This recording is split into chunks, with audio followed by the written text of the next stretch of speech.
Narsipatnam rural limits గొరందరపాలెం గ్రామంలో ఈరోజు తెల్లవారుజామున 5 గంటల నుంచి కార్డన్ అండ్ సెర్చ్ ప్రోగ్రామ్ చేశాము.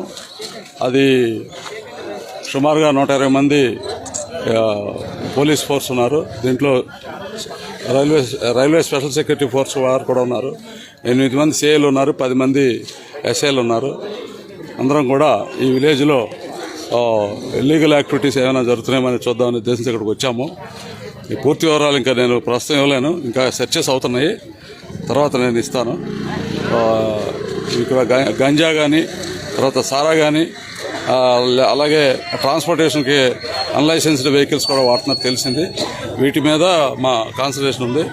దీనికి మా నర్సీపట్నం సబ్ డివిజన్లో ఉన్న డాగ్ స్క్వాడ్స్ కూడా వచ్చాము ఇక్కడికి. అవి కూడా వచ్చినాయి, మాతో పాటు 2 డాగ్స్ వచ్చినాయి. ఆ డాగ్ స్క్వాడ్స్ హెల్ప్తో మేము ఇంతకుముందు ఉన్న ఈ